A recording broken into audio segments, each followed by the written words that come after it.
Resort in Laughlin, Nevada. It's ladies professional wrestling.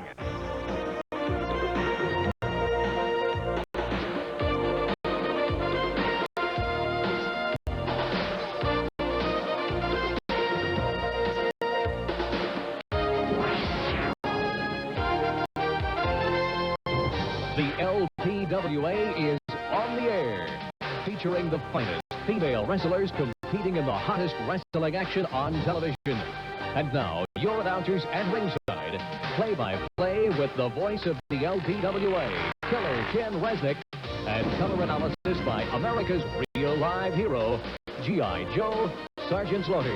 Hello again, everyone. I'm Ken Resnick, along with G.I. Joe, America's hero, Sergeant Slaughter. Sarge, can't help but think back to last week. Boy, did exotic Adrian nail Boogaloo Brown. I tell you, the earth is still shaking from that one. I would have been on the end of that one. That was a rough one. Okay, a great lineup in store today. Misty Blue Sims goes up against a very surprisingly improved Flame. That's true. Flame's out to get some revenge on what's happened to her the last few weeks, and don't be surprised if she doesn't go for a win there. And I'll tell you, Sarge, it should be a good one. The Goddess against Cindy Paradise, what she gives up in size and strength, she sure makes up for in a big heart. Well, everybody wants to beat the Goddess to take that mask off and see who it is. Let's go to our broadcast partner, Bonnie Blackstone, in the tunnel. Chief, let me just say, the way you treat women offends me, especially Shelly Francis. Francis, wait a minute, Francis! Her name is Sheba! I gave her the name Sheba, and you're going to be sorry for the rest of your life!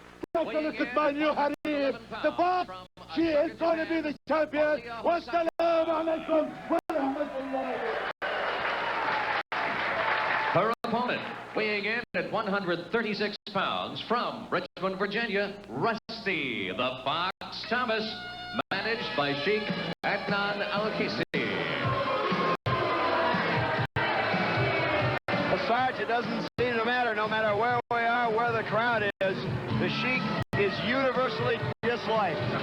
He's the most hated man in professional wrestling, and maybe of all the world. Well, I know from a personal standpoint, and I feel safe in speaking for you, neither one of us would disagree with that statement. I'd like to lay a haymaker on him one of these days.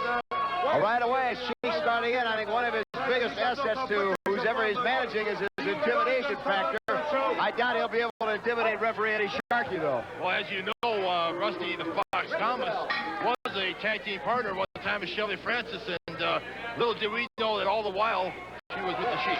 I'll tell you, talk about low. Rusty Fox, deliberately attempting to befriend Shelly Francis, coming in here, is working within the rules, and she takes her down with a nice arm drag takedown. Rusty Fox and his pretend friends to everyone, and the Sheik's got to give the devil his due. Masterminded a very good plot. Yes, he did. He saw what was happening and outsmarted Shelly Francis and all of us. By the way, this week on Dressing Room Report on the 900, number 1-900-234 LPWA, Rusty the Fox Thomas talks about life in the harem of one Sheik, Adnan El-Kaissey, and that proved to be very interesting indeed.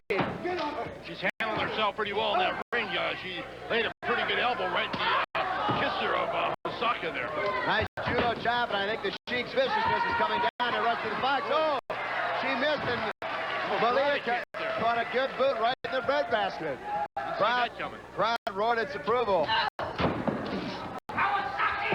Oh, look at this. Whoa. That's a move we haven't seen for a while. Cartwheel with an elbow. Another sellout crowd killer. Didn't quite catch her on that one. Rusty the Fox saw it coming, was able to slow down enough, just took a very small blow. Now Rusty the Fox, I think, a little irritated with the ongoings of the match, just deliberately choking Melia, now boot to the midsection. Melia fights back. He's a fighter. Game, but I think the viciousness of the Sheik is certainly rubbing off, as we're seeing on Rusty the Fox Thomas. As we were talking this afternoon at lunch, Killer, we're talking about maybe a light heavyweight division in the L.P.W.A. It'd be very interesting. Melia, Hosaka, Kana too would certainly be a candidate for that, as would Cindy Paradise. And by the way, thanks again for lunch. Oh, you're welcome. I owed it to you. Well, I was going to be nice enough. And now Rusty the Fox drapes Melia over the second rope right in front of the Sheik. Keep a sharp eye on Sheik on Kaissy. There, he's trying to distract the referee. You never know what he's capable of. He didn't quite get anything. Maybe he felt that Rusty the Fox was well in hand of this one. Well, the commissioner, Wally Carbo, set the line down. Said to all referees, any outside interference, if they see it, it's a needs disqualification. We have certainly seen an improvement in terms of lack of rule breaking. Wally Carbo took over, picks her up, drops her right on her back, hooks the leg, takes her into a cradle, count of 2, count of 3. Let's return to L.P.W.A. action from Laughlin, Nevada, home of the beautiful Colorado Bell Hotel and Casino.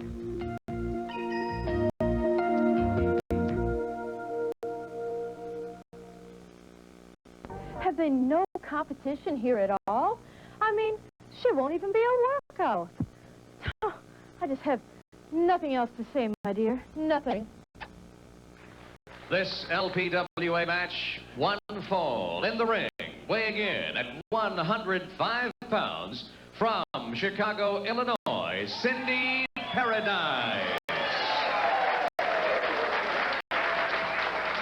Her opponent, weighing in at 140 pounds, from Every Man's Fantasy, the Goddess, managed by mysterious Jonathan Blue.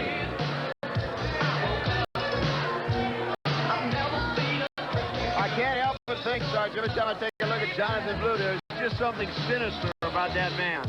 Yeah, there's something wrong with him. He came over here a few weeks ago yelling at me that I'm responsible for bringing Wally Carbo into the LPWA.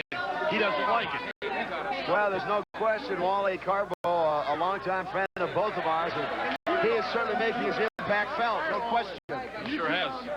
Jonathan Blue says that it's a conspiracy because Wally Carbo doesn't like him. Well, I think part of the reason is Jonathan Blue knows he won't be able to get away with the rule breaking he's gotten away with, and the interference Wally Carbo is clamping down with a very tight fist. That's right. I'm glad to see it, too. You've got to like little Cindy Paradise, Sarge. 5 feet tall, I think 105 pounds, probably dripping wet, but she's as game a competitor as they come. She doesn't give up for anything. No, and she just, I like her style. She just keeps coming.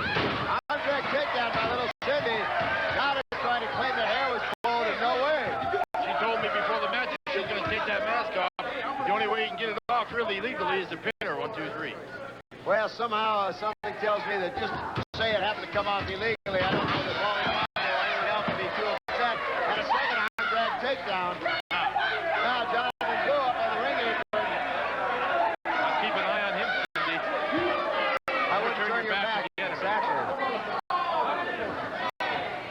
You know the old saying, keep your chin up, your chest out, and don't let your enemy eat your breakfast.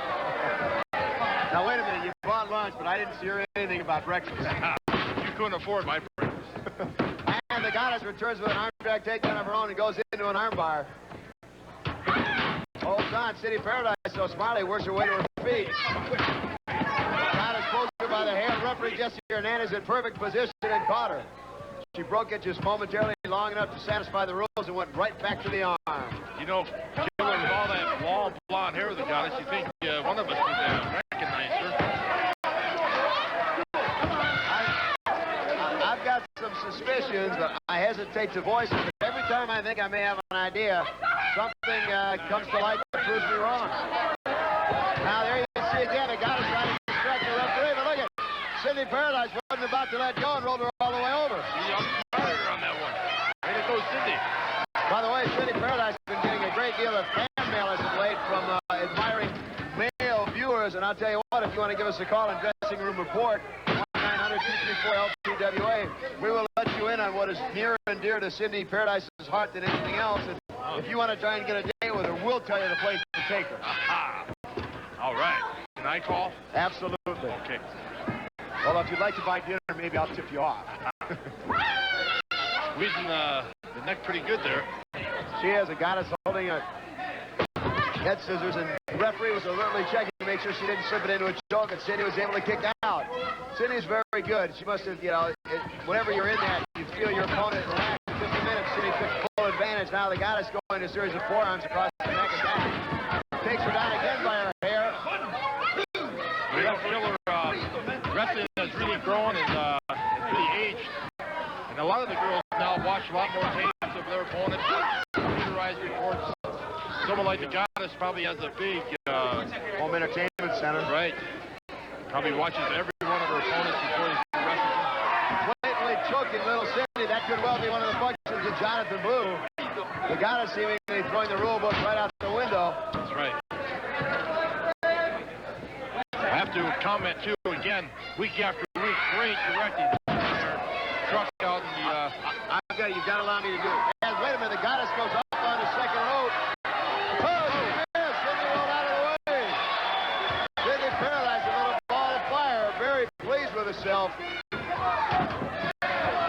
Cindy, a cartwheel, and she missed. That one backfired. She tried perhaps to get a little too fancy. Goddess with a slingshot across the ring. Goes right to work on her. Rolls her over. Sets her up for a bridge. A count of 1, count of 2, count of 3. And very quickly, your winner. L.P.W.A. action will be right back when we return to Laughlin, Nevada, home of the Edgewater Resort.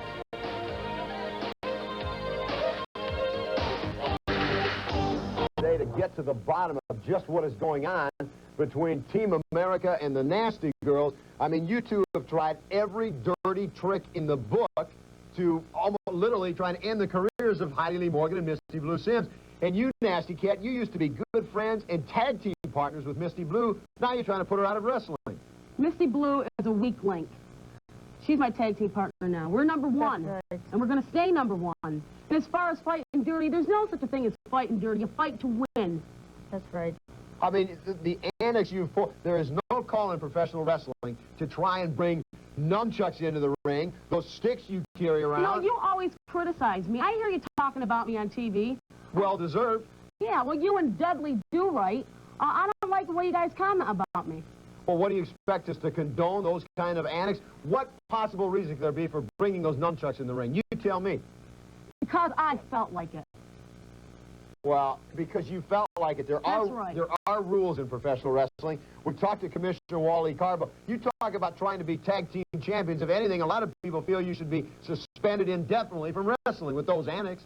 Ken, we can do anything we want to do out in that ring. If it's breaking the rules, that's fine. Because when we go out there, we're out there for one reason only.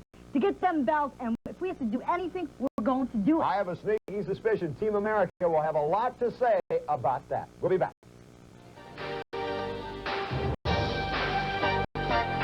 Hi, this is Stu again. Every day I'll have a new dressing room report. You'll learn all the things you really want to know. You'll feel that you're right in the dressing room. Hear the rumors, the latest ratings. Weighing 140 pounds from Hollywood, California, Flame.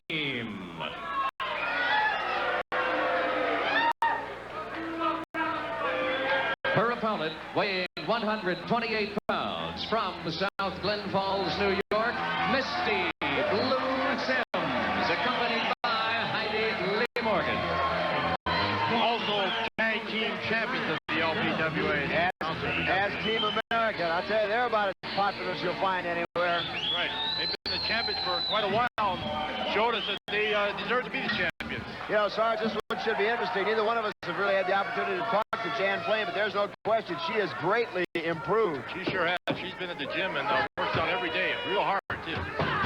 Flame again, that new aggressive is trying to go right to work on Misty Blue, but you got to get up pretty early to fool Misty as Misty reverses it. Now some Flame in the motion takes her right down with a double almost clothesline. Flame being smart, getting out of the ring. She didn't like that one. Destruction of sometimes the better part of valor, or as they say, it's better to be a live chicken than a dead duck. That's right, that's right. Misty Blue getting this crowd going. They'd like to see Jan Flame back in the ring, as would Misty Blue. I'm still amazed Killer week after week. Sell out, sell out, sell out. Here in the L.P.W.A. Finest ladies professional wrestling you will find anywhere in the four corners of the globe. No question about it. The only ladies professional wrestling. And Flame picks up Misty, but Misty holds on. The headlock and takes her right down. Be a while before Flame tries that maneuver again, but Flame shifts, Misty relaxes. She reversed it very quick. What? Go ahead, sisters. Still amazes me. I'm sure it does you, Killer, about those tattoos on them. Oh. I mean, outside here. Just a cat fight. I'll tell you, son, for two reasons. Why would anyone endure the pain? I mean, getting a tattoo is tattoos aside, well put together, attractive woman. Why she do that is beyond me. Now Misty Blue gets up, goes right to the headlock. There's that improvement. That vicious does a flame. She reverses it, goes into the arm bar and hammers twice at the shoulder. Now throws her down on the mat face first and a boot beside. I wonder if Flame has been working out with the guys. It looks a lot different. Could well be. Slam, boot. More aggressive. She's more aggressive. And the biggest difference I've noticed is now when she has an opponent going her way, she doesn't relax. She follows right up. Yeah, big victory here against Misty Blue Sims. Really blatantly choking her on the second rope. Really give her a shot at being a champion. Count of two, but Misty Blue throws her off. Superstar Sexton takes on all comers. Playing with a suplex. That had to hurt a little bit. Misty Blue, perhaps not aware of Flame's improvement, concentrating more on tag teams. May have been caught taking this one a little too lightly. Wow, Misty caught her there. And what goes around comes around, and Flame gets reintroduced to the mat very quickly. He sure did.